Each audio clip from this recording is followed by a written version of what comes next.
Amimo bibiara akwaba shonko emfambra showdown jumedie so ewo Kumasi online TV, Friends of Ken TV, and a Thick TV, Major so body another romeya dia sabre, ahode no ewo hono me na ya sawa ne matina fidim ha. Me ho den sabe ma shodia no pana no koku don shuro no. Ejina so a se e mama chi ankasa na jesa ahode no edemu shonko. Be share se onya subscribe ya. Oba subscribe e de ama me be share video we ama onu bi. Ono so ebe share ede ama obi fofo na se ne dane de nyina no menemo edi juma no metuja ewa hanum sei no na wo so wo to wo de ede afa comment section na se ede ama me uya waka kire a friend to tell another friend say na ya se wa wajide dwa ani oba kukudo fo oba no nsuro hwe say the assembly no wo si the pain wa kari pain no ene days watena se a wode o man Ghana ho nsensem nyina no esom ye share na watwi yasi Monday me betena ha, Tuesday me betena ha, na Wednesday podie me di kan edit to mani me no ada se mema communicators no akwenya mo ma ba be ka me ho e wo fidie manim se na de ekoso e wo man Ghana no ya twetwe enkomo e de afa ho by this rather unfortunate say enne no communicators entumi embe ka me nsa e wo halim senti mi ankasa mi mu no e na meji dwumedie ni nyina no e de sime na so na me de asommo se showdown dwumedie na enne nso da busu ye ma twetwe nkomo ye bedi nkomo san se ene ma bebre na ekọ MPP amanyoko no wo ma ye changes so e na Kennedy wo hene e Japan akompreko the incoming flag bearer for the MPP amanyoko no 2028 and the incoming president of this country 2028 and then am no ka say and I was submitted a nomination forms nebushia submit kanipa akobodompe mo hono ma enyasam keto Kennedy de owadom amafo support no amafo ta nechi ankasa nenso no ye be konkramante mu neja de ekoso ewo MPP amanyoko no wo party office no ya twetwe nkomo ede afan as I am speaking to you now no me catch you say Kennedy acha na by 1 o'clock na chese wa submitting the forms chese niema chese se di amafo ezifa ekopie mu ho no me Kennedy nya baby mpo na wode ne nai esi but trust me say enter say me so dwumedie show na update amu hia nyina no na me de asomom mukai ablekuma rerun of election course so on the 11th of July 2025 chese ye sibrim hawa kumse na MPP amanyoko no ebi kwa wo mani ase papa ane onse me ka kire mo se ye minister for interior muntaka eyade a waka se enkrofo chese wo mu di nyamra sem nyina no ye be hwe se ye de wo mu begina ban anim na ene asotwe biara chese se fata se ye de ma wo mu bia no ye de ama wo mu ene wo mu kopie mu ewo Accra High Circuit Court na wo mu kopie mu onom no enipa 8 aye grabe wo mu no each person bia no before say ye be granted the bill no e wo se wotumi etua 80,000 Ghana cedis with 2 sureties ane enipa 8 aje say na wo mu ye involved wona no wo mu di mu ntintima aye sibrim hawa kumsin ene Lloyd no sankrofo no e yade aje say court agrant wo mu bill with 80,000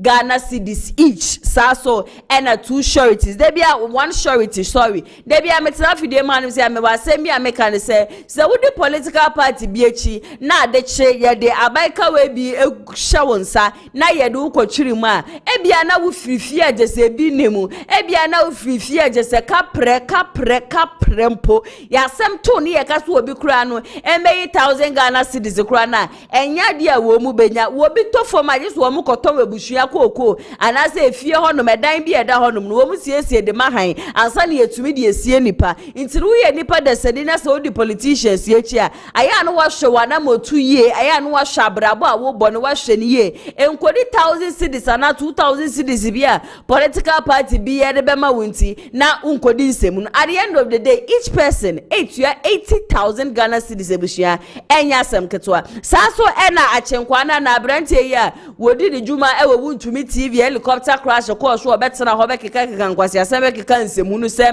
ye man police excellency John Dramani Mahama helicopter crash ajase ko soro yade a woni mu bi ne ho bo mu bi ntino osi etumi grabe ye man peni je so obetena obekeka nsemfo ne sema emfa kwamu amiami mu matena hanom afaya mfata abrantie no ebi akode ni so ankasa na nede ya me ne mo kase su no sansu kopie mu wo court na onu so sika just said then it is 100k and yes kaketo 100k 10,000 ankasa na no actually no we here two sureties na two sureties no yes here was as nipa mienu na wo mu gire mu de ama abrantie nyina no wo mu ye obi a just wo ya abaye adwuma na ketua wo fom kura no e wo se eye 5,000 Ghana cedis nti sabre ya me mo ka say dia chenkwana na se wonya obi a just say Obema this 100k na onya nkrofo mienu so mo begire mu se sureties a month bia no mo je 5,000 Ghana cedis dia and na just say ne ho so na and so wo kwa ne se wo kwa beka ne yele ho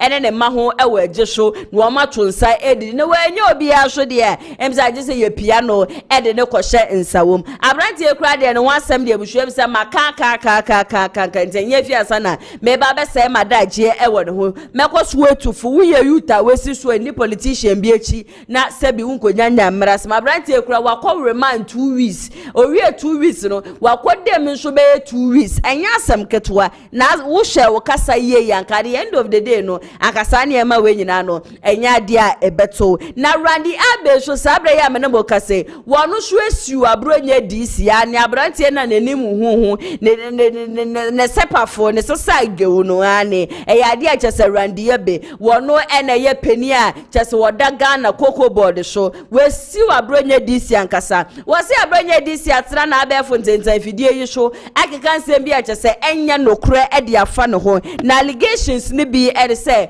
we see ya de Randy Abbey misuse public resources na we wie so a ende na anu ada wo so bi the report ba say Randy Abbey nkrofo chese no mo ye adwuma e wo Cocoa board no wapam wo na wo mu nim nyansa wo na wo mu nim ade wo na adwuma wo ma ya wapam wo nyina de wo makwa akogu fie da bosumisu bia na wetua wo maka no wafa party for ede wo mo ababewura Cocoa board adwuma ne mu na no na abronye DC a wo no so asem bia bekowu bia ma ne maache no wo no so beke bia on de jese de wise man in Ghana bia wo beso wo kire se wo evidence bia wo beso wo kire se asem na wo ka no yade wo nim de wo ka papa inti allegations a wo make ye ede se Randy Abbey wo no so tebrim na ade na kwa kopie mu wo court we the defamation of character ankasa was want to be MSA midi na won fa wo hundi inti sika just sabre ya menemo kase eda abronye ni tiri so 20 million Ghana cedis so far sabre ya menemo kase de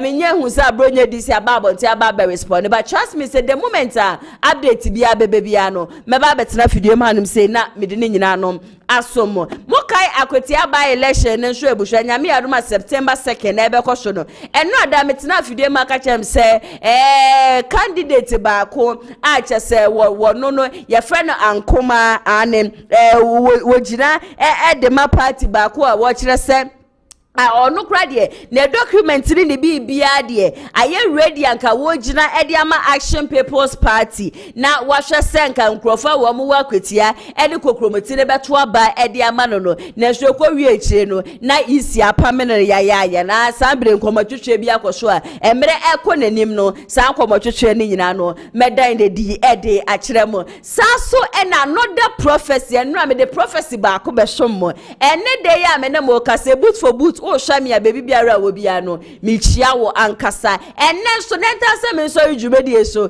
na busua prophecy mu ode prophecy agese hu ankasa mesa so e dia ba be sommo enta se me so ne de na je prophecy no me dia pete honom e dia mamo na MPP amanyo kuo ne so no sabre ya me na mo kase mbeka ya Kennedy ohene Japan beka ase nka wo mo album a edu mre se wo mo kwakoto aba eyi flag bearer wo mo use no e wo se wo mo tumi ensesanye ewom wo mo the report by somewhere early somewhere late last month say wo mo the wo mo gusu ajeso wo mo the amanfo ka ho wo na e wo se wo mo the kokromoti no eto aba eyi flag bearer ene de ya me mo ka se hwu de ya de achese wo mo the foforo sokura no aba beto me no wo mo fa free article 13 clause 1 and clause 11 na wo mo constitution no ene achese wo mo national delegate conference and another womu ye won Kremantemu. That is July 19, 2025 no. Womu ye se womu be yen sesaye na sabre ya menemo kase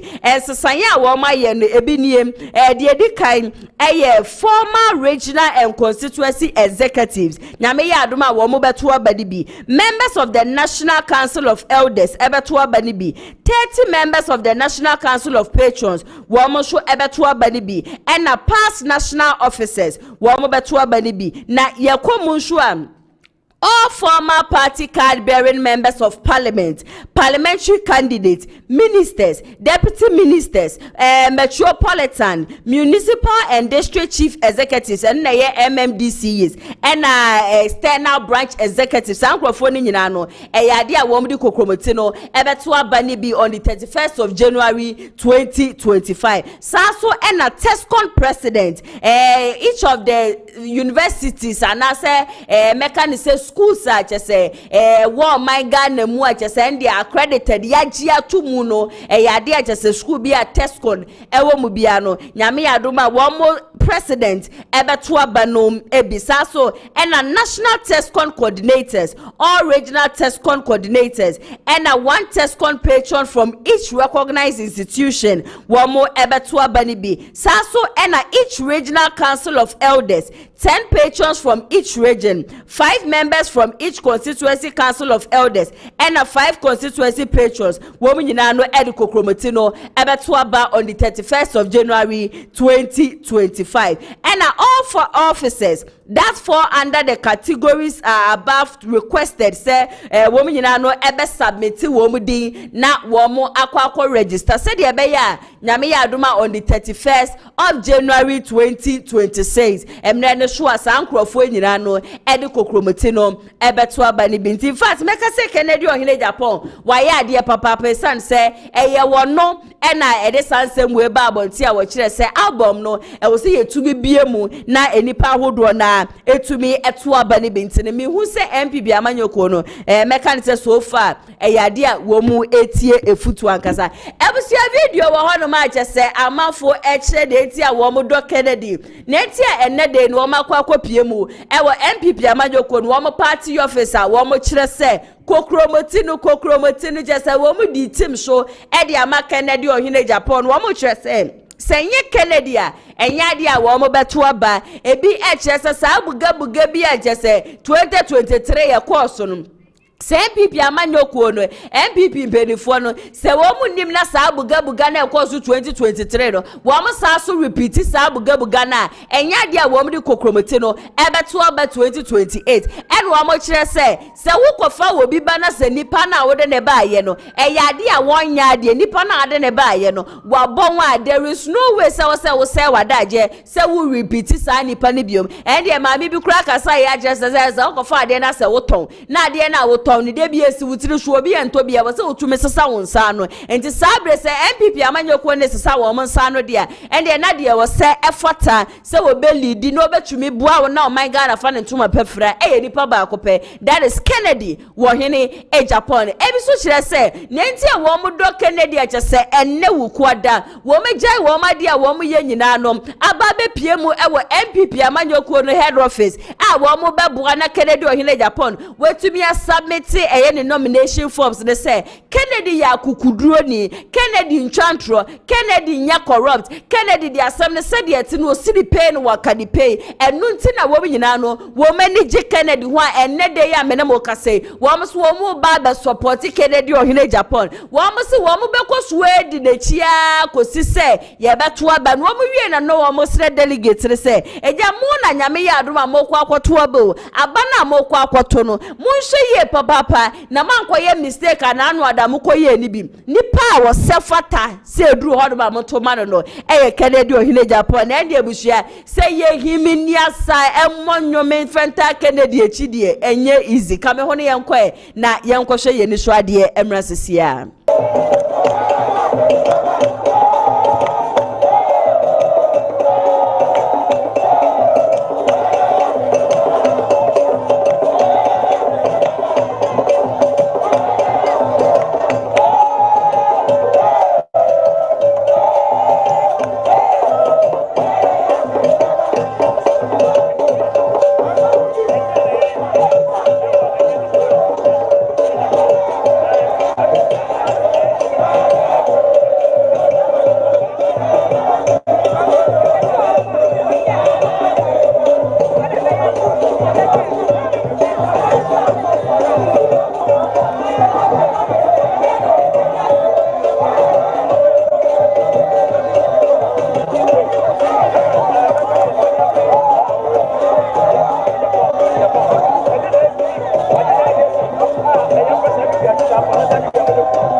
free maternal care.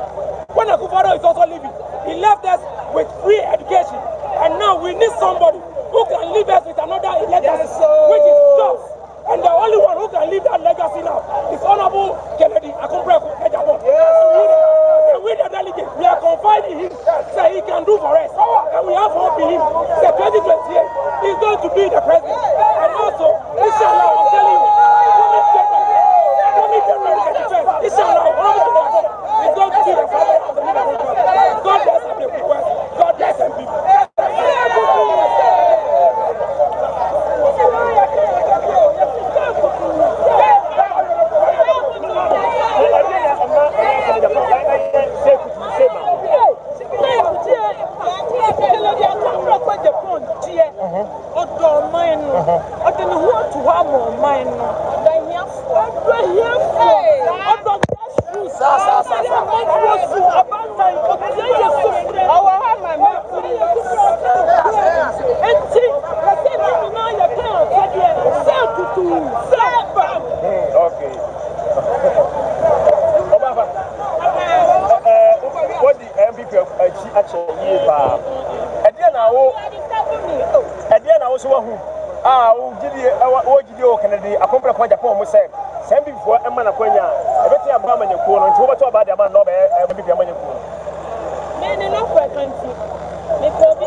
Ebusia just say enne de MPP amanyoko the party office re ehonya eho butu o just say eho danie butu ankasa Kennedy supporters said o mesi fa storm honom no enya asem ketwa utie wo mokasa ni nyina na wo mo kire say Kennedy ohene Japan ye send ya dan de nyina me akura me kire fidie manum se me bone hu da ro ka no me se papa de wo ka no kura ankasa papa wo ye kukudurofo wo nsuro hwe papa kita record se kire say eyade je se nyuma de we bie ankasa wuti ayese ane abaye former president Kufuor dia wo ne dia wojade to honom ye shoda na roda Kufuor ado a wojane dia to honom enti yesa so Kennedy ohene Japan ebeba na wono so na brese wonfura be mu no na chese enwuma ne ade de no bie ankasa ede ama yuta enne wo mu ne adwuma ye yuta enne wo mu tifie yuta enne wo makosuku be 3 to 4 years na so yemposi wo mu gidie shonko atimemufo nyina no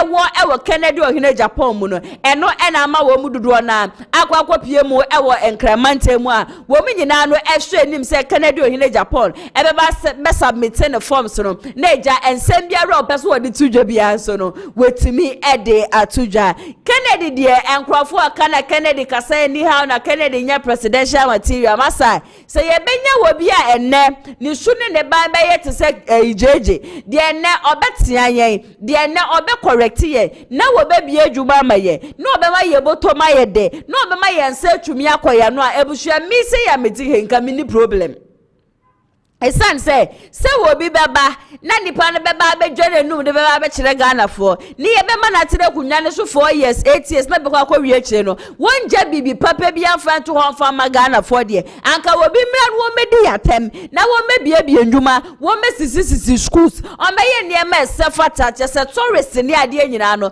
wo mesisi tourist site mfa ma ye na sikantumi mba hanom na sikantumi hyetimemufo ye botomu ma eno a ene ye ni hwade ho se no ane de ama Yesu a ye tie mu efre Kennedy ohene Japan Kennedy de bia me ka me se sa atwa record no ya de okita we ye fiansa me betena hanum se nima pensem mu ni ade na me to me nsem yishi abrante ye ye fre ni mrekudu kai wo grantee interview ewa asasi radio ene ye bisa ne se edebe mpa na wo Dr. Mahmoud Bawumia ho a ema Dr. Mahmoud Bawumia eye special na branch ne sha ase so wo kasa no na ma adwen yem se bia Kennedy ohene Japan ho asem no ka because me ya meti he se de na wo kasa ina ne bibia kire se nye Dr. Mahmoud Bawumia ne qualities ana se bibia ma Bawumia eye special en wo di tudwa wo kasa no wo be kire se Dr. Mahmoud Bawumia chese youth ne dana kuma so oyo obi a wo be bie ndwuma de ama YouTube na me say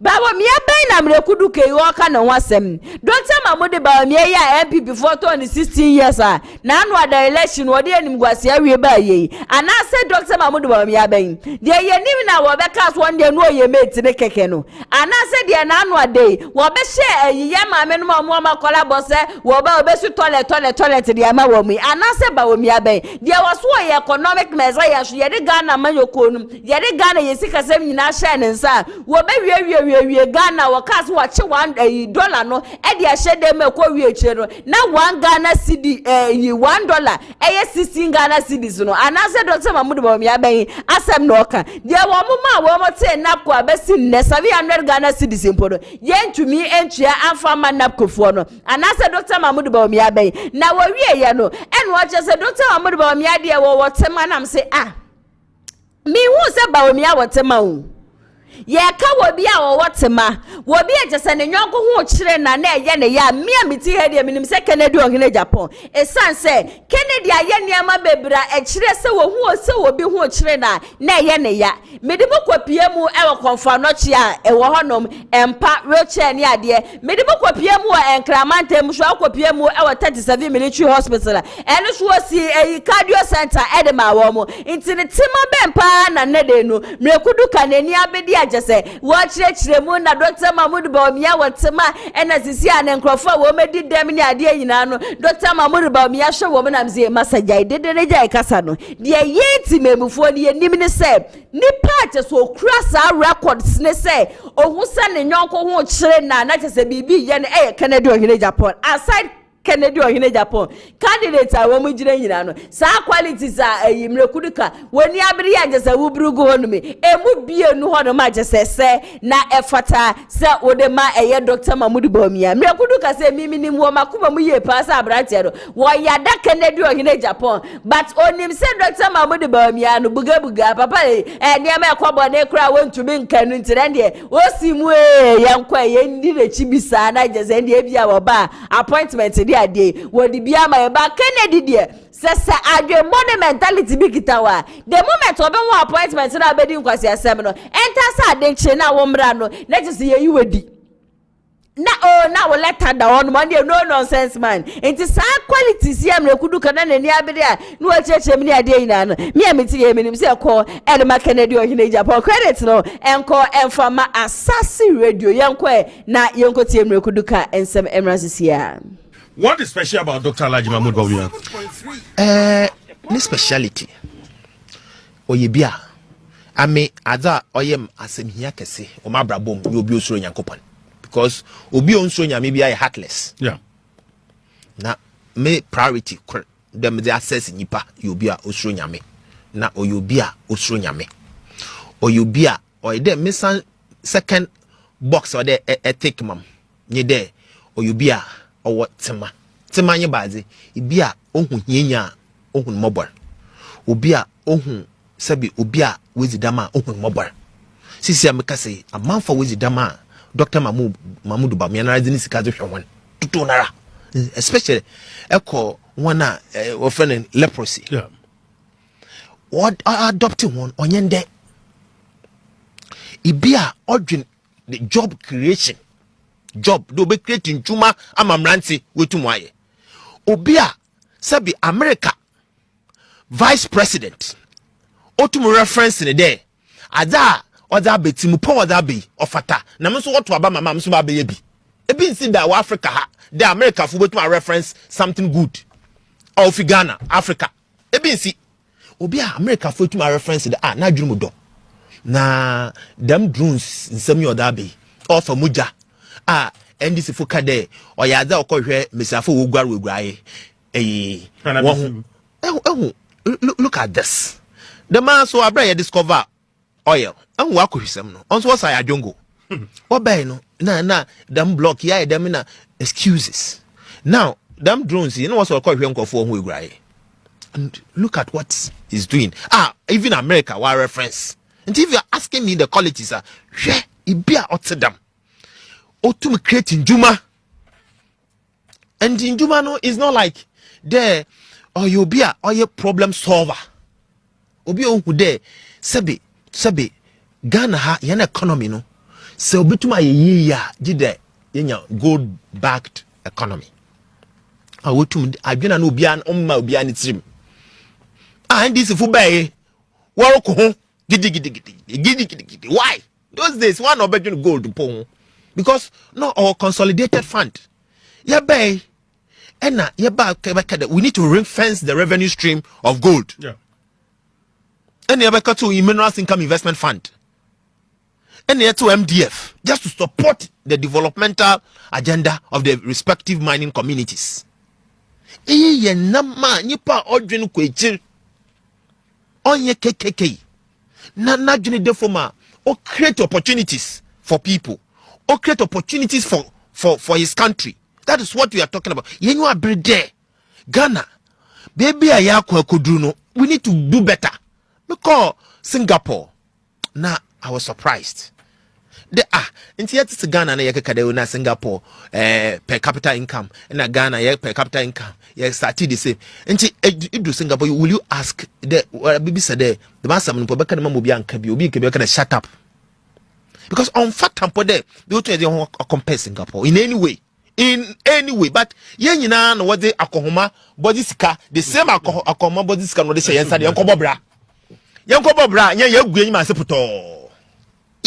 sepoto and Dr. Mahmood Bawumia Oba he's going to connect all regional capitals with train lines. He will make sure that this country all the regional capitals will connect with train lines. And so we need to expand Accra. Accra is congested. Now, say some of the ministries, say Agreka, who are predominantly with the into farming, we need to send it there so that concentration will go.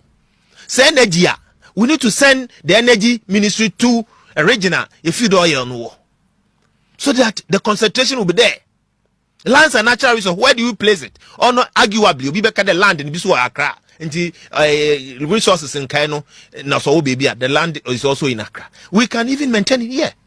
Now that is how other countries we develop in Abidjan. No, a capital of Cote d'Ivoire. Yeah. No, ye capital to call Yamoussoukro. Why? Now, Nyama was where no Abidjan, walk one to Tanko. But Yamoussoukro also Wabe fell. That is how you expand the country. Inti Ipia or Kasa on Sharoba, nor Kasa or Kansama. Obama hope. He's the person you need to follow. He's the person you need to accept. Niye in Sambia when he had a manual 70, a yonya muniminia, and a manker, and a yaman quasam. But who can really work? Yeah, ma yere canina, my canina. Senyi panoso nye ubia accept people. It will be difficult. Now you'll be on who you want. Nobody will even come and suggest anything to you. Yeah. Someone who you them I'm a lion. When I know about Bombshell. So me canina ye come ubia or ye affable. So that is one of the qualities of Dr. Mamudu Bawumia. That is very affable. Abotum akawa sembiara is actually. And that is what Ghana needs. Ye here obia sabi omano oye Ebusi amre kuduka ena yakwa kotie na bache se wono na adwimu ni de onim se woka qualities of Dr. Mamudu Bawumia ba mi amiti he ne se ma woka ye nyina no menim se eye Kennedy ohine Japan ho asem en woka because Kennedy de me se sade achi anopa na wo wankra mantemu na wo kwa akopie mu e wo Ken City Media jese wo Madina Zongo Junction na wo hwe nipa jese wo ma bodompem wo ebi beji wo mu school fees ebi be pe aduane a wo mu be kwa akodi ni ade a eyade e beji wonsem yes Kennedy ohine Japan de wo bia nsuro no enye se bia wo ye obi ajese nanim ye hu ni ade debi me say ye wo ye strict ne de ye to check the man 100% ba wo ka say ye po obi ajese ne hu ye hu wo bi oya afa bo na ajese obi abetumi akọ nanim na obetumi de nsem bia akọ akotudwa. If you want to become a presidential candidate, one thing you need to know say enye say ya wase woni wo ma obi akwanya ne man ba wo nchenti no na wo so de anopa na chese de so fa so bi ani so de emfa mo bi ambre Ghana for kwa na wani abede a wo fefe wo se ho ne ade na anu adamia na mitira fidiem ha ena abrante ye friend fanti comedy ya wo bekeka Kwasi asem edify helicopter crash nwe kwa wiechire wo so Dr. Mamudu Bawumia ko frɛ ye ekoma ye man the VIP treatment ye yi ni free baby odade no kotu baby for frage say na wo twa nenum wo ho. The fact that you want to become a presidential candidate or you want to become a president in this country and say you need to tolerate nonsense. Into some idea yam say as I said Bawumia bibi kwabone kura want to mean kan waka na no atum no and no na man ba be ya presidential material the day you people are lying to yourself wo bi ajase Kwasi asem kura no wo de esu ni fa so kura na wo sresre na the city and so kura na busu to be turn nipa off mpo enye no na sabre ya menemo kasemre kuduka sa adwene na wo wutiri mu panti na wo di Bawumia chi dia then trust me say enye o man Ghana e na wo pani yie. Sasa adwe na wo utirim say Bawumia de wo muna opese de oye welcome oje ehiafo ho ene ade ye wo presidential candidate a wono so de Kennedy ohine Japan na wono so tesa na we no wamba tumi ameka de obeba be bia enwuma na Bawumia no be ye vice president 8 years enwuma obi ye na wen amre kuduka 8 years na Bawumia no enjuma na wo bi ye na wen but Kennedy their records na wo honom inti sa adwene da utirim no masa Pepe baby too, we are ready. See ever supporting Kennedy, and it is Kennedy and him alone. Will be no one man. Can Sabre Yamanoka say the idea Kennedy or Japan was submitting the nomination forms, no, and was submitting now on the same two jam. Now, Nesama was the two jam and watch the same. MPP party no, idea one who was showing na yen kabum. Wasi se motume kamu huboma eyade a 2028 wo betumi edi nkunim wasi abeya nyame yadoma on the 31st of January mo bekwa akwoto yi se MPP amanyoko no eye bibia frenchem obi enkodi Kwasi asem obi enkobu obi ya enkopai obi ani yenkodi nsemhunu yenkoye na yenwie bi mfema nipa ba akodi a wasi ende di obere no obeti ase basemunim na mukwaye de mope na se de na anu ade Kwasi ya ma ala nkojo chairmanten wo free party ni mu ai ma wo Kennedy so ni bubefu ya bedidi ni showdown e ba so be ma na do showdown be ma Bawumia showdown se saade ni bi Kwasi di a wo se ya ne mo sha mo sapo mu nsuo won ka se oni obi e ba be ko wono asumje e na wo hwehwe e na sa asumje ni nso na wono Kennedy ohene Japan na hwehwe no empenifo moda party na no abana ye kwa akoto no nyame ya adoma January 31st munhwe ye na bibia amfo obi nsase munhwe ye na nsemu no bia ankosho munhwe ye no mankwa wiem amanipa baako munhwe ye na ballot papers no manko stamp bi so amfa amanipa baako eye internal election wenye January election mu po obi obeba bedi party nanim na 2028 wakwa akwaje Frank ane de aba na party no mwetumi abetine gwa so enye se presidential candidate na mo hwehwe na se flag bearer bi e na mo hwehwe kekeo and they were the supporters ni na so akasa na somebody to dware say wasi asumje ye nyina ye nim say right after say MPP amanyoko losing 2024 election when it comes to Kennedy ohene Japan wa chese ne message ba kwa na say preaching ba kwa wo preach papa e asumje de bia wo kasa e the for peace home say unity our party ni mu a bibia betimi akokama ba wetime wakame na Bawumia supporters e fire na Brian de fire na Kennedy de fire wo se no kwa de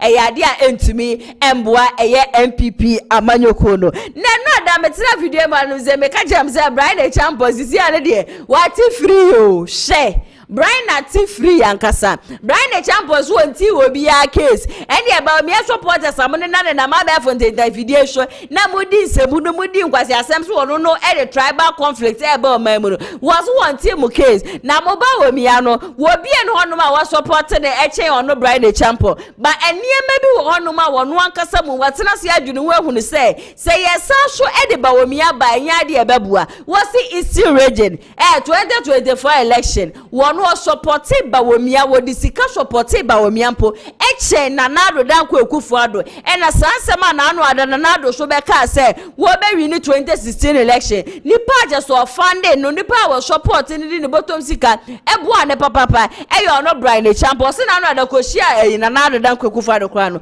wo ma twetwe nkomo edifa ho wasi Dr. Mahmoud Bawumia waboa ne Eastern region honom 2024 election osi nipa ba ku bia kra no o ma ne $1,500 a enya sam ketua na this time no wono bre na wabre wo party na ya di oba bedi Bawumia chi o debi waboa party no enu ntu wo sere se eduru honom nso atimemfo efa kokromete no ento abanfa ma no yenkwe na yenkotie Brian Champion Sabeja wono so editu dwa no Dr. Bawumia's primaries in 2023, he didn't bring a penny into Eastern region.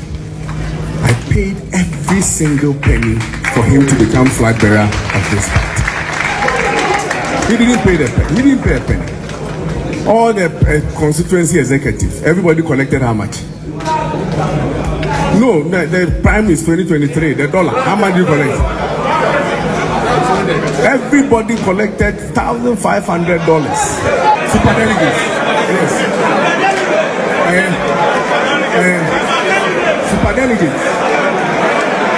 Yesterday I was in Kumasi at the Otunfo funeral. Not him, but the Queen Mother, Ashanti Queen Mother's funeral. And I met President Kufuor for dinner, and he said, yeah. Yes, he will say, what funding party no say Obiana? I'm saying, aye. Because in 2016-17, you said that I was the single largest contributor of you coming to power. You said it. And it is a fact. 2024, and I am telling you that I funded Dr. Bawumia more than I even funded the Kufuor. Yes. I'm happy that 2/3 of the people here are from the Eastern region. Yes, sure. And all these things that I'm going to tell you, I've told, this is the last region. So I've met 14 regions. And this thing that I'm going to say, Era Brian Champo and Yakwa Gotian Sem Abano, and to watch I say, you constituency executive will be $1,500.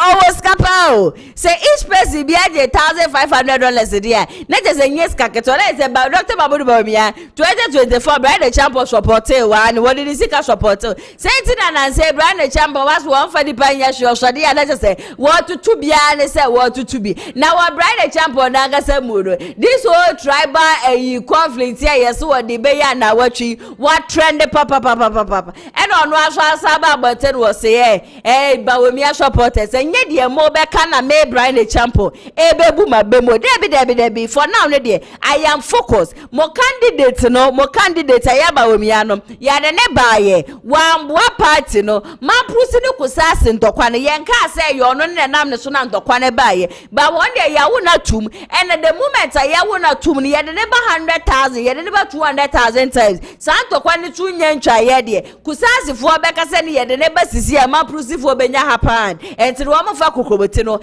and Twaba and Famano. Into no brand a champion, and then some our can another will go swag in a honor, but for now, need your focus. Not yet, Nama Befontaine video shows a brain. Bawumia Becca say, will be anchored you obey to me, the obey to me, no, obey to me, I can remember. Be attack you on ebra no obrede ama party no before the 2016 election ne de obi ehun se oye man prusi ni obi ehun se oye kremoni obi ehun se ne wo kedi semira Bawumia so eyade a won ye ga nanim na oye ya no wo be ka rich ideas Kwasi Kwarteng say Dr. Mahmoud Bawumia ayeye wate rich ideas be na wo aje say 16 solid years when to be Anton's rich ideas be na wo honoma will be a ma be vice president for 8 solid years when to be Anton's rich ideas na say when to be afasa rich ideas no afam bua na do dan kwaku fado na ka wo be flag there de ma MPP amanyoko 2024 when to me ampranko wenim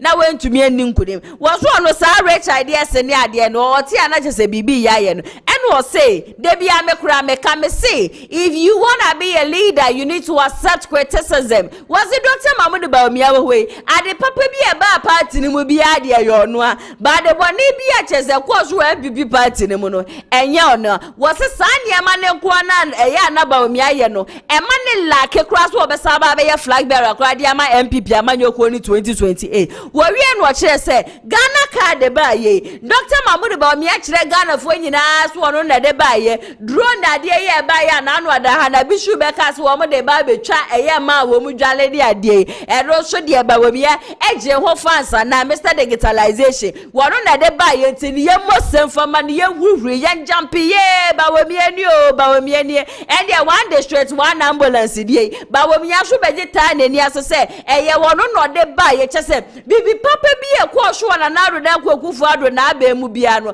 Bawumia se no de me kan na ne ma bone ye ba ye de Bawumia se o me ba cho me de me nemo hwe me na me ye mate keke ne mate me kura no economic management team anu ya na mu ka se me na me da no me na me ye mate keke ye ba tofu o mu mpo yanka nkire me ye ba be ye ba to light bill mu yanka nkire me chese bibi bone bia re ko so na ro dan kwakufu ado aba mu bia Bawumia so no de woni mo hwe oye saint ankasa neno ena eja Kwasi Kwarteng wo no so ekasa ede ma Canada ohine Japan wagina so de atutu bi de mu ode ankasa ede ama Bawumia no se masa jajajaj de wo keka ne jaj de wo keka no wo ye pani a e wo se ne ma bone bi a ya kase wa ye wutumi gitum na wo accept na ne obepa Ghana fo chewa so Ghana fo e wo se me ka se me ba o man Ghana economy no me ye ne ye ba unfortunately ne ma jiminsem mesiramu o we de mikita mu nemu mafom momate momfa nchemi na bi nsibio neti memfu ahun se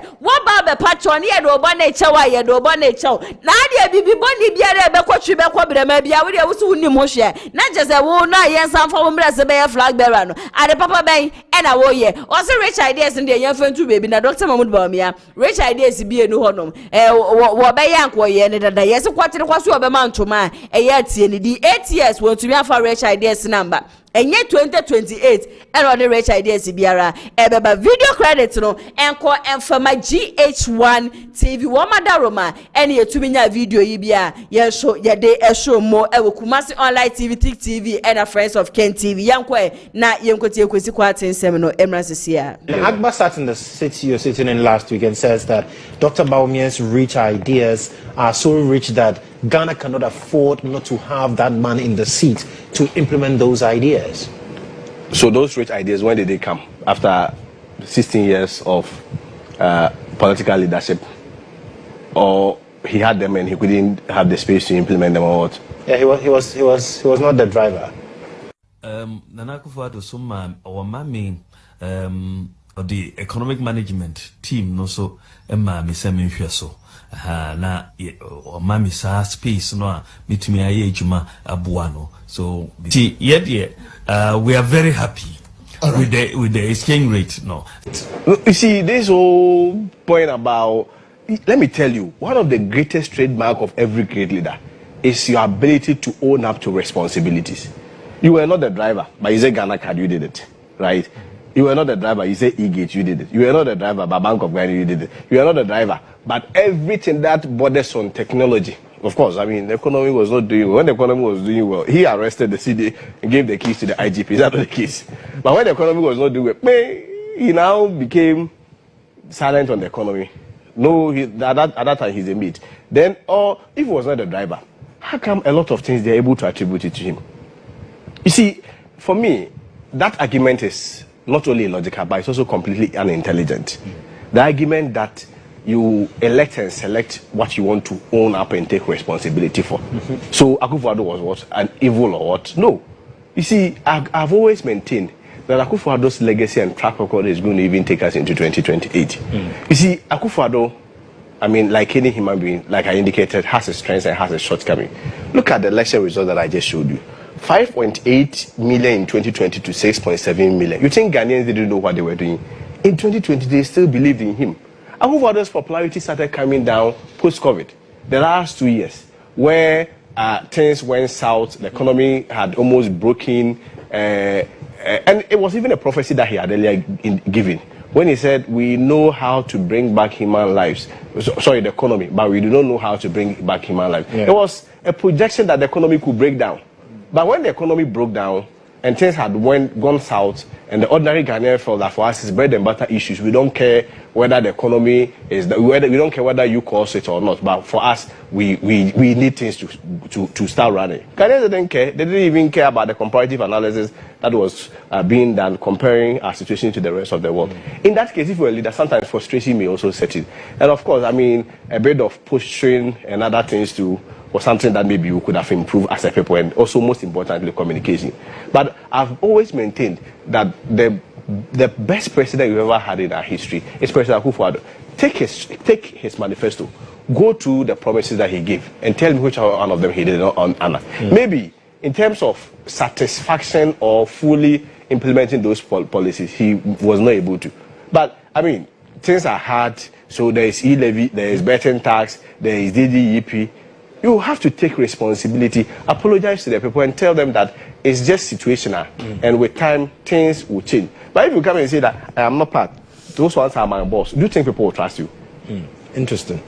Well, Kwasi Kwarteng wakasa Edema Kennedy on hini Japan ena yakwa akotie ne nsem ewo GH1 TV abasisi a watchere say Dr. Mamadu Bawumia so wo rich ideas 16 years ni then na rich ideas no wo de ye enye na chese wako opposition and wo ba be kire so wo rich ideas wonko bi adwuma na won fa manema na eja ne nkwala wo be employee wo mo no wo mo hwe so wo betumi aye adwuma so wo betumi aye de na Ghana no wababa ka Ghana for budget. And I am still wondering, say, baby, I have a bedroom do we have people who still think that Dr. Mamadu Bawumia is the rightful person? Wabet to me, Ababa, my Ghana, Yesikasem, and to me, Ejina Braniana, me, a party, meaning said Dr. Mamadu Bawumia, or fairly Ghanaians, or my Ghana for your sassy form, and some Brana MPB winning election that is somewhere 2025, 2026. Now, what can never Ghana for who say, hey, any about me,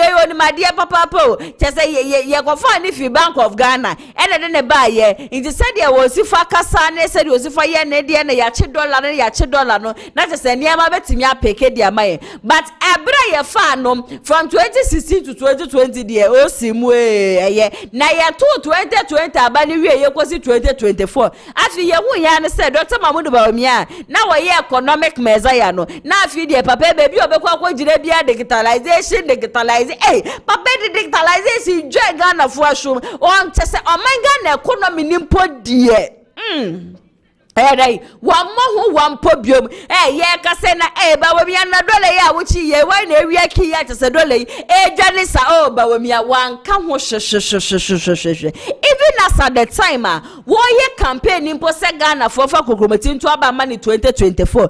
Baby, and Honoma, Dr. Mahmoud Bawumia, will Jina ya, or Kaksaye, and Fower, my God, the economy. No, baby, obey Jinebia, digitalization, Anwada, Metra video, my besides. And kwa mudi Dr. Mahmoud Bawumia chi wudi emesire mu ye papa se comment section ase mon card ye ba ko pa 2024 na Dr. Mahmoud Bawumia preach chire sesetimemu for to abade amane dia wo beba abeye single one impono ebushia obia nkai bi na chese message na asa that time na wo to no na ye bibie mu odu free senior high school mudi join Ghana for ashuma na 2020 yase en ya na do dan ko egufu adoto aso en wo to aso but na 2024 said the na economy na sifu atete aprapa nsam na want be safa free senior high school e fam bedada ye Ghana fu ankasa ene ye to aba editi a John Dramani Mahama in 2016 and in 2020 by ye she Dr. Mahmoud Bawumia ye be hu sese ye be sapa to aba dia ma Bawumia so me wie mbeku ye kwadwo to de ene ka ba da na John Dramani Mahama na ye pame ne se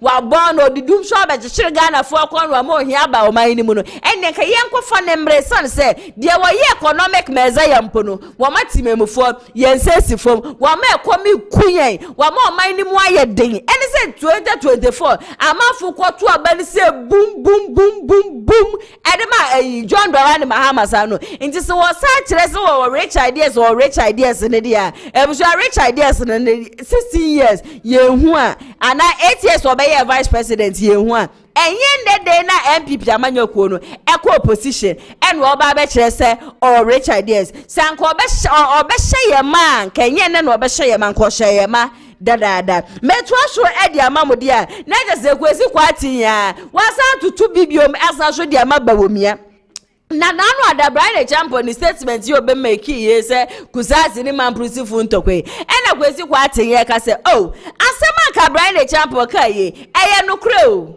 boni bi enim de obi obejire be bia ka se asema Brian champion ka ye boni bi wom no sa nipa no ye koshini asema Brian champion ka ye ne boni pa ne se won ka bibi boni bi asema o ka ye no e ya asema je se ye no kre e ya asema eda honom ye nyina ye nim Bawumia sole anu odi ni data the data is there it is a Dr. Mahmoud Bawumia nkasa ndi ase dia and they not just want to fa no no nkasa enkohwe data no won kohwe data na wo be hu ni sem 1992 ebesi 2024 MPP nko election a chese nimguase awie poto sei ebi chichire MP before kon de biara da no no Dr. Mahmoud Bawumia de ye ka ye be ka ni se oh alokwa de ye victim of circumstance wo ye victim of circumstance kura na e ya sam no kura enya de ye be twantro kusasi fu anto abana afama no wasaba mamprusi ni kusasi ndokwei enya de e ba be jai no ma ba be kase na Bawumia ye mampru be se wasaba kusasi fu no wo mfa kokomotine nto aba mfama no na wo wie ye na ende so be kire ye history kakra na history ni mo no en wo ba be ka bibi magana fu nyina no ya te se e ba ne tribal and then religious politics there ya de wo ye ya de ye fa showo so eno adabra ne champion ka se sanka wono wo ye aka ni no ena ye ba beto aba eno ka kire ntimemufo nyina se media me ye aka ni ntimi di vote ne ebeba na ekwo wie kire bra ne champion na fa vote na man ka busu sa brenka ya ye ni se ya ye ne def ke kuna ankasa kasa be ya bobra de champo ya boda say nuemu ka ye mpekurasi ye beti de die so ye beka say wo ya kan ni na one vote number na de na Dr. Mahmoud Bawumia de gentle gently one de one vote number na Ghana for ye ka wo bia mpese ye beke according to Kwasi Kwarteng was say asema brand de champo ka ye on de obo sema kasa and my brother champo and trobi anim na asem we Kennedy kura kwaka ibebusua ye be huru Kennedy ankasa na nya asem keto na chese de bia me ka asem we me say enkrofo wa MPP party no mo they themselves they know say Bawumia you cannot sell Bawumia. If you sell Bawumia kura you not even get any profit, you not even get a buyer. But anam niema ba kumienu binti no wo me nyina no wo mu ni choice wo mu di echire sa brother champo so no di Bawumia echi. And okay, was just a sika just was saying Bawumia campaign. Na ready akra wan say sikasa. Na should no one said sorry, no one said there be some de Bawumia saba se mi bedi Bawumia chia emwa. Educhum. Ya former education minister. No ndi Bawumia chi. Na afie kowie che. Omo akase nim se Bawumia ne ye ton atimemu fompe. Nti minim ne nti eso na wo mbeso wo bede Bawumia ebe chichire Ghana foko. E de Kwasi Kwarteng je so kasa ne makere de ohine Japan ye erade abusha ensam de wa probi e de gu hono mankasa no so credit no enko enfama GH1 TV yenko na yenko tie ensam no emra sisia. Oh, religion doesn't play, tribalism doesn't play. The Afrobarometer report didn't say that. He said that religion is about 18%. Musa Dankwa also says about 11%. So the data, he's a data man. Brian recently spoke the very hard truth. Unfortunately, he's been criticized by the Bawumia team that he's engaging in tribalism. So what Brian said was that... Let me show you a data. They should project one of the data on I don't know if they yes, we do have that, and so we'll get that. Yes, this one. Shortly. This one. Yeah, this one. You may be a victim of secularism, but this is the MPP presidential votes in the Kusau zone, 2016, 2020, and 2024. You check Zebila, 18,580. Yes. Then it went to 15,000. Then Dr. Bawumia in 2024 had 4,000, from 15 to 4,000. From 15,000 to 4,000. Binduru, 8,000, 10,000, from 10,000 to 2,000. Boko Central, 19, 20,000 to 13,000. Depreciation of about 7,000 votes. Then you come to Pusiga, 11,000, 12,000, 10,000. There's always a downward trend. Garu, 8,000, 8,000, then he went to 3,000. Tempani, 11,000, 14,000, 6,000. Now look at the cumulative figure. 78,000, no, the cumulative figure, 78,000 to 81,000. Yeah. Then, from his boss' previous performance, divide it by 2. That's 40,000. Yes. And you tell me it didn't have an impact on you. If it didn't have an impact on you, so you are also jettisoning the press conference that was also done by the Kusau community, cautioning and threatening all Kusau not to vote for Dr. Bawumia. That one, if maybe from your own data, you say it didn't have an impact. Now the data does not support that. Well, the tribal conference did not have an impact. It supports that analogy. But I'm saying that even going beyond that, we also heard of the press conference. It's in the media. It's in the media, and I have it here that the Kusau people said we shouldn't vote for you. So what are you talking about? We are not saying that you engineered the war. We are not saying that you caused it. Of course, you have been blamed by the Kusau people that you are behind it. I mean, it's a sensitive area. I've been there. It's not an area that I'm comfortable talking about. But the principle that I'm raising is that it is not true when people tell you that in terms of voter behavior, it's not influenced by tribe and religion. Voter behavior has always, all over the world, been influenced by tribe and religion. Recall Obama, when the Americans demanded that he has to show his religious identity, whether he's a Muslim or a Christian, he has to let them know that he even takes communion, right? This is America pride themselves, they are human rights, they are open, there is fairness. Haven't women sued twice on their ticket in recent times? Hillary and Kamala. But they voted to demonstrate that America is a male country. Why? That is the poster, that is the culture of the people. That America is a male country. So, haven't Mrs. Kuredu stood before? Haven't ever had women? Why didn't you vote for them? Are they no more women voters than male voters? So, the culture of the people, the religion of the people, the values of the people always come to play. Right. And Dr. Bawumia wants us to accept that he only works when he's contesting for primaries. But when he loses the general election, and we are using his own data to point to him that yes, you may not have engineered any war. We will refer to you. But in terms of the results, it may have a persuasive influence on you. People then throw in a very weak and unintelligent analogy by saying that, so if you go to other places, you did you also call. You see, the point is that if people don't come out to vote for the presidential candidate, they will even come to the polling station to even end up voting for the parliamentary candidate because the election is conducted at the same time. Right. You go to places like Western North, the Hafos, the Bono East and Co. For instance, this Kusao Bampusi conflict, you have about 25% of voters in the Western North and Ahafo and the Bono East being Kusao. So if people are losing there, what is so much of a big deal to it? These are about 1.2 million people. And they also have allies. The closest allies, like the Hogomers, they should be around over 1 million people. 2.2 million people. How many votes people refuse to vote? That's about 2.1 million people. And traditionally, why is it that even with all the votes that he had, despite his non-performance of reducing in votes for in 15 regions, with the exception of North East, it still took the Kan communities and the Kan regions.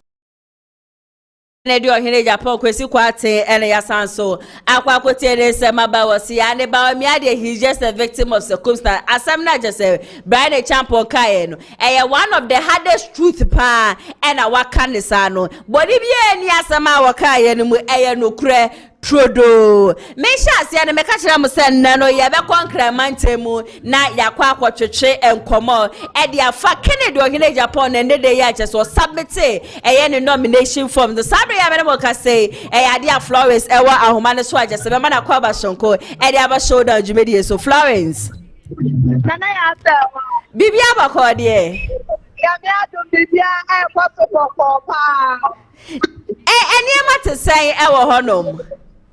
So far, so good. It's a day to be now. Abba, the year that I have been many. Police are crying at the attempt to hear what they watch up for them. And I ever tell you that we are going to fall. I won't so. I went up and so what they call the father. I don't want a NTV. I'm not a photo. I'm not a fan of that and now about that. And that was there. So then the form slow issue and the so far so good. Ate abadasa na hata wa ubetiemu awo enya enkabu mantemu mecha NPP party wa besia fa weni be sha dia party domo a omabo prochepa ababa be tiemu ewo ate de na hata wa enya tam geju akwa enya tam meka enya de meti so far so good emi papa amaka de papa akodo emi papa de na eti abajemi ati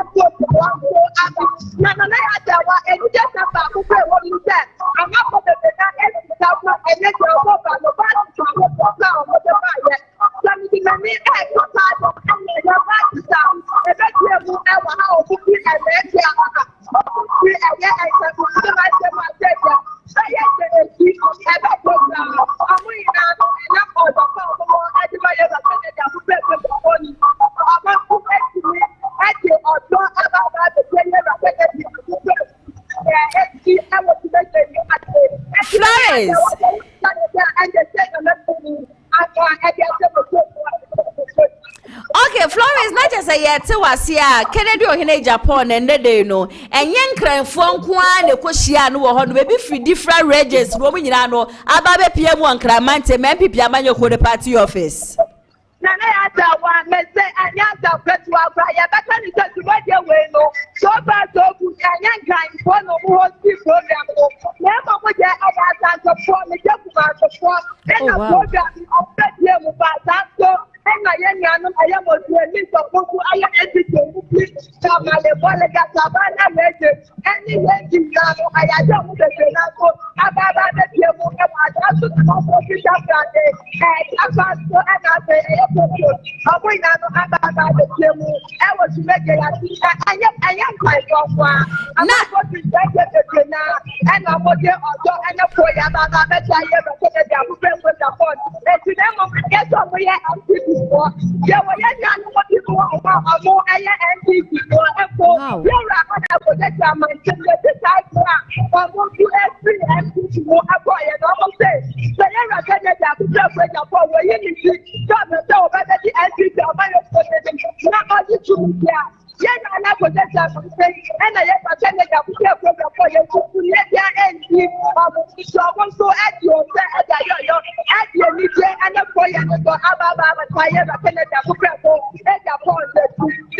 And I don't want and I just have to let them on the and then I'm out for also and I'm out for every man of and I pay and I forget some the type for whoever the people are, they are the almost a year again. They are who is a phone. And I have any case of that. I want to say, yeah, that's a young and love me. Join you to your and that's why I want to say, I'm going to apply everybody. I will get who is a phone. The doctor,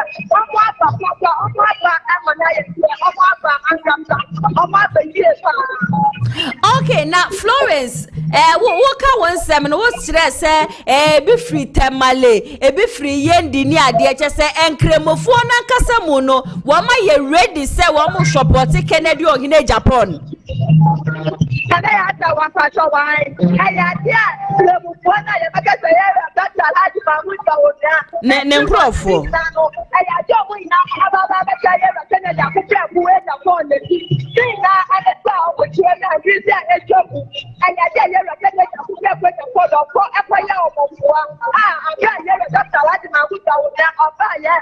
I tell you my penetration was in a South order. Apa yang tanya mengingat apa mau and it's your mother. I don't know what and I'm not saying Canada okay, now any power Russia woman in our baby PMU, ewo, honomono, won't be sa woman be say a debe shonkopa and what Kennedy Huntia, and no will quarter woman J woman be biara, woman ye be free, Santa Mantem will be free, a prayer mantem when you are dear in our baby PMU and Cremantemi. I am thinking, or if it's pocket as we began as to me, I have a proper as we began as to me. I am thinking, yea, I am saying, Yafa, and yeah, I buy a poor NPC delegate conference of that. Yafa, yes, Papa, you're a candidate who can wake up. But in the sicker at the poor, I am a way for Sanko, and I bet I like my mother, and the NPC for the people. And you are the sicker delegate, said they are going to go to a and that takes the ground time up for the every man ever in the general party, never can get with the phone. The jumping from on my new one. They never what that person say about it. She my party, ever I could just wait your phone and you get with the mission. Therefore, I might pen for one bar for the yellow Kennedy. I could with your phone at the machine. And you would have actually, I don't know. And I'm out of the now by the show. I had that papa at the back of my that's who and I go to see a set of more people. Emma did the edited anime and I suffered that I had done now. The one that you don't love to cut my anti my own. Now, you're with me. The opponent at my anti my own. I had 20 election. Yeah, I'm going to put up with the phone. The best is that my own and the get I am ready to my identity. I don't think that I'm not to be ever not just a man for one more in Adia, one more shine said delegates ever to Abano, Ediama Kennedy Ohene Japan, Yamia, do my January 31st, 2026. Not one more short to Abadiama Kennedy 2028 to Abayaman Penny. Can I ask wouldn't be big? I shot at your final emu ayadena, a nipa or top of the better gun, not to buy at the man where you ever Kennedy. I will break your phone with that. In Juma would watch a table with your one a businessman. Yes. Now make nice and media to prepare your cassette. Then this one do not pass your mouth, and that's all about the gun and sick and never with that. On no plan, so about on G payment to Ghana, but the cloud on top of the money on my penny, or and yet our budget. Never penny, let's know the 12 of it. I was a young and a drug the year to me, and now on air, a young is turning 49. Edging the tea upon the factory that would be away ever or mine. I think what said that a mining now said, and idea one of our Wabano or Jimmy Kamu or what does the money come? Or not be an officer than the point now at the Mano. Now, that was a something that I am winning on the 31st of January 2026. The delegate before ever for was because they have so much almost Wabano Efa and Manula, almost to Abana Manua. One of the delegates going almost at the Emmanuel. Ya wa baba to Ghana edi e magana ye na Ghana so ankan ayeto afeshe edi magana. Okay, Florence, meda was ye papa mi akasa me hwemfo ni ye bia wo de sende me said ya mafo esifu ehururu said ya mafo e kasa se wo mu hiansesa ye Dr. Mahmoud Bawumia de wo mu mpedi biom ni ade no e kire se Kennedy a ene obi a kire se wo mu nyina no wo mu epe de beto fo be firi honu bia na ya de e mesa so edwane aba beto a wo de ja wo de aso betiefo ene mahwefo nyina. Nana answer wa bibi abeto for me ya ja me dini na no ede eba ma make sure Kumasi online TV AGYAPONG elina ya beto for me ya ja me dini na no eba so mo. Okay, me da wasiye papa.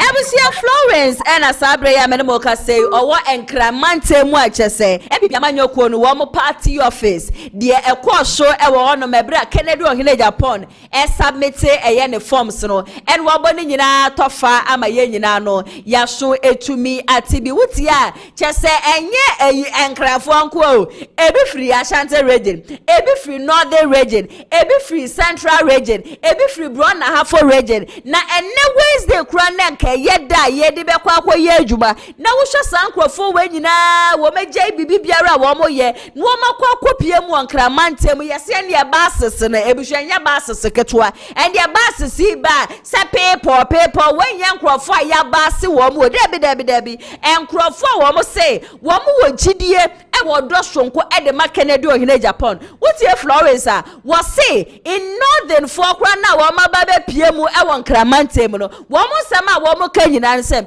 ebra wo mo kwa ahokire mu ebra na niema mu aye den e northern region no na ye wo candidate a wo no de tu ne ho se wo ye north na o ye kremoni ye kremofo beto obade ama no na so ebra wo mo ho kire wo mo no e yade asa candidate ri watumi akwaye wo mo mo bia Kennedy ohine Japan na wo no ni free asen Kennedy no free central region no wo no ene tu fa ekopie mu e northern region okwaye wo mo adoye eno ntiri wo mo tumi ntina northern region honom sa keke debi senne Kennedy ohine Japan so was submitting the forms there ene na wo mo nyina asoro wo mo jaide wo mo ye bia no ma ba be pie wo ho ni esi youth no emebro no oh we busu ejai wo mo nyina no so wo mo agidie dia wo bo be ba bia ndwuma en wo mo hwehwe na wo mo gidie hwe ne se Kennedy ohine Japan ono nko a ene obi a wo betumi aye sa adoye we nyina no e dia ma wo mo ebusua me sha se me ka kire mo se enne de ne so prophecy me de ba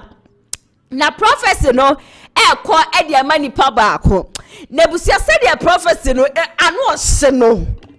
anu ohye papa anu ohye o enye wo mo de ani bio debi prophecy no anu ohye kura chi ye no ade na me de ba ye no na before ansa na me de prophecy ne be so mo no akwatia by election near Busha nyame yadoma September 2nd ebe kwahwim yade a chese political party your friend Action People's Party wo mo candidate a wo mo presenting na your friend Ankoma ebe to be fonten fidie no so say yade a chese easy wo ma pam ne die free mu say ye hwe ne nkrata ne yade na chese ye se yade ba kope no kra ye se tax clearance form yade a ebi ni manu ntino wo ma ka je ne say won tia fomo onsi na contestant road to me emeka wo mo ho ajeso wo no so etebrim ya de kopie mu e wo court na wo de kopie mu wo court anu wo hwasanka court enfa injunction enfa ntosho no sabe ya mene mo ka say yade national communication director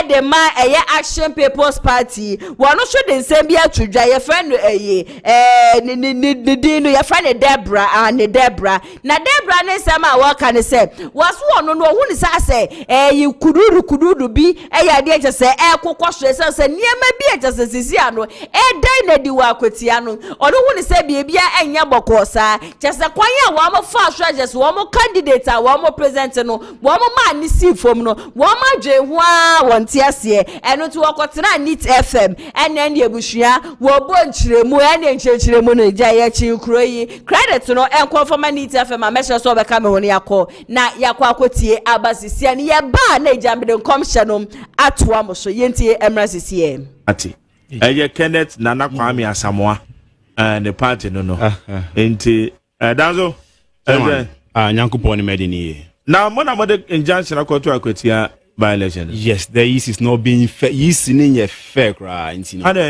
Yes, say baby, I'm raw yenchine adwen. Tete ebisa for tax clearance certificate. Every mo candidate no. If you candidate. Mo candidate ni why? David Ankoma. Yes, he's very popular. A very popular pan. Yes, very popular pan wakweti. But I won't say we year juma under the tent of the government. We're not buying a year juma. You pay tax. You toll tax. In so case of the tax clearance certificate. Any panel so your tax. You see, Tete.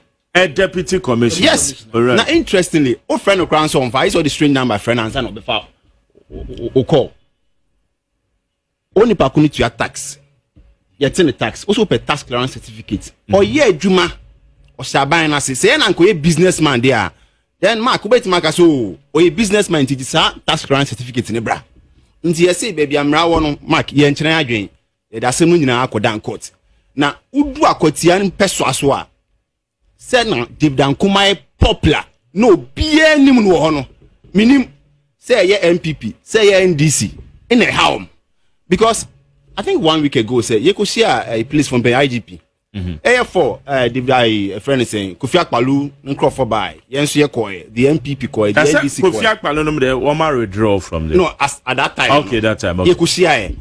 And I'm Mr. Tebisa and so, ye nipani niana. Say, yen qualifier, anki, yen kunshia, your friend say IGP and as a police from Bain. Yeah, ballot, yet also 3. If it die minutes, you also see what you have him. Now, see what you have him, Pona say. From the reason is tax clearance form, Amber. Certificate. Yen so, you come here, council, you say, you nipani to your tax or a health worker. Into the tax. Yet no tax. And so, that's up a tax clearance form. Then it means say you are not being fair to the person. Say, I'm going back on a businessman. I only abandoning your juma. Then, oh, good case. So, only abandoning your judgment. I only bet my insistence up a tax clearance form. Because all kinds of that's what the pay slips are absolutely. Yeah, be and I called Bossman, my friend Bossman, and I you still need tax clearance certificate now. That's what is insisted on. And I answer say. So far as when back when you man at the hospice of the government no to tax and quantity. Yet no. And besides, so all kinds say 127 regulation 8 now. Or see if the person pays tax and now making preparation to pay tax. It's in quote. You find say we are making even preparation to pay tax. Almost my on the 18th or say on the 18th. On the 18th no. Almost sending a message in 5:12 p.m. I did see on the 19th they were demanding for it. Until everything shows that there is something fishy. For me, it is not being fair. Chairman, Anna, my chairman, a friend on for my national organizer, sign friend on for. Not only my strange number, me friend, no for. Oh, me near search into one more yes, sir. Me say David, yes, so popular, Wakotiana, dear, young person be reading minutes into it. But the can say, baby, I'm Rawan, Yenchina, and in the injunction. I got to soon. We should all hot, you know, be untrained. And I'm just much secure. Yes, so 28th of August. Yes, on better so. Okay, 28th near Yawada. Yes, Yawada we are court in the better. Court in the better so. We are hoping and we know say elections in Bernadette fast tracking system. And you must say dividend come part of it. Now, what your tax?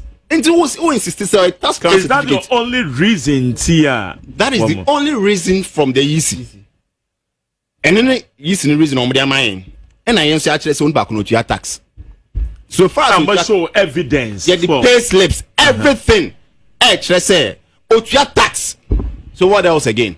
Strings we are waiting in our if you that person pays tax at the end of the year. Today then I'm going to all because David is so popular. The MPP, the NDC, OBN say, or a popular NC and accident. But they are supposed to be neutral. At the end of the day, they is supposed to be neutral. In the MPC, be reading minutes into it. Because in some normally neutral yes, some baby. Now some more insist to say, and in some said yes, so specific. They knew what they were doing. Yeah, problem they say. So when say now there's no need of me IGP. There's no need of me ballot in Atos 3. Now what's sending message 5:12 p.m. I did who demanding for it. I mean, who does that? They are not being fair. In Tabana there, yeah, Shania court Becca. Being himself so far as yeah, Namumbra Kwansun Kwadi, we are not losing at the end of the day. In Tinubesino, minimum now will be Casino, no more check wine say, Ombi to Cracker say, I think say, yeah, no, some come Franco anymore. There is a likelihood because we are them run a fan. We are not losing. Tete and his people are not being fair. Oh, friend, onfa. Oh, the string number, friend, no afa. Oh, friend, Dr. Bossman, onfa. Oh, the string number from no afa. So, what's the meaning of all this? They need to be fair to ye because ye themselves, so far as the person pays tax, ye nipano or ye juma under the government, ye teno. In the one case of a tax clearance certificate. Yeah, brother, dear, call our Casa Edema, Action People's Party, Eddie Aquacotina, Baninano, Rada, me better than say, court injunction, I make a term say, dear, one more Aquacostina court to the say, one more fan to a year Aquatia, by election, a Becos in Yamia Duma, 2nd September, no, and now one more candidate, your friend and Koma, just say easy, ABBEY, crime show, and you know, adding the Siabontia, one more woman tia say say nipa no wo ya abaye dwuma e na obi a wo ya abaye dwuma bia so no e ya de at the end of the day no nipa no etua tax ntine say wo bana say wo be ka kire wo mo say wo mo fa e tax clearance certificate mfa mbra na otumi e provide the pay slip eni kwa say nka we no ye bibia wo say mugina so na mode stop wo mo candidate no from contesting ba wo tie ne kasa ye mu a wo so no no wo woni say bibi fish bi e kwaso say wo mo nim say e ya de say David and Kumasi, why you popular papa wakwetia and the NDC for him na ABBEY before him no you go for one the woman party be asu him no anko for would na ye ready say just a sani pay the one beto ba the amount e bia na no na nam so a ama just say woman no woman pam no e dey free ma just see and want to be contest but nyame adom e chena and just the court no e betena say me so trust me say the better for me free honum bia no me de ni nyina no e beba be so mo e wo showdown so ebusia sabre ya menemo ka say the prophecy ane prophecy na ba belande na prophecy ne belande ye no nipa ekọ edema no eye Kennedy ohini Japan enrada nyame difo a ye friend CL Zuwonu. I stand to be corrected again with the name what dem come share by ya na wo ka say APP amanyoko ni se wo mu nim na wo presented Dr. Mahmoud Bawumia enim gwasia wo be saje no echende wo gi 2024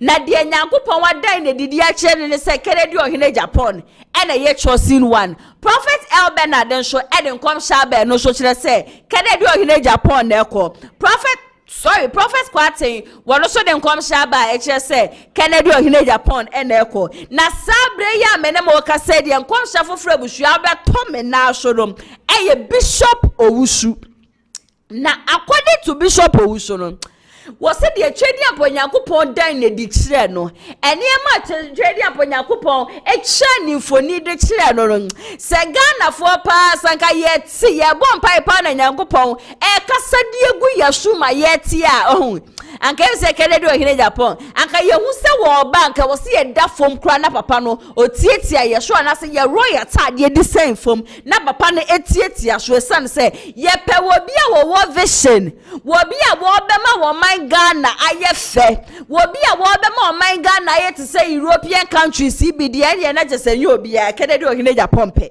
na ne nkom sha wo de ba ye no en wo say ohun se Kennedy ohene Japan ekita mantle no na sa mantle na Kennedy kita no chese businessmen na kuku dam ni ade no ma be pie mu man Ghana chese investment upon investment as we do ohun ya no se twedi aponya kopon we twa baby dia che na chese o man Ghana adani Europe waso obesira nkasa se Nyankopon de aponya kopon hatawe ne ba wa fa no ne ba wa choose no Kennedy ohine Japan enu ntini nyame adoma 31st of January 2026 mu amode kokrobotin be kwa akwoto abani nyina no edini ye ba akopɛ nipa ne ye ba akopɛ sankofa de yempe de bi sankofa ye be se ye be report de yempe ye pe de nyankopɔ wasra ne ngo na the chosen one so Kennedy ohine Japan yankwa na yenkotie nkomhye we so emra sesia. The MPP race, Kennedy Japan will take the mantle. Yes, sir. He will bring a certain rep of businessmen. I saw over 1 million businessmen, young men, that are erupting because he was carrying the king. I saw him with about 1 million horses, and I saw men, young men were sitting on the horses, and I saw them running, and I saw Ghana tend to be like Europe. I saw buildings. I saw even old cities have become a new city. I saw Adabraka have been turned like a new city. I saw Makola have been turned like a new city. I saw Kantamanto have been turned like a new city. Yes. And the Lord said, yes, He will raise him and raise over 1 million businessmen. Thus saith the Lord. Yes, Lord. On this prophetic enforcement summit, yes, I put a stamp. Yes, Lord. On this prophecy. Yes, Lord. Everybody watch it. Yeah. I saw the man win about 57.5 in their political race. 57.5. Watch the number. It will come to pass. Amen.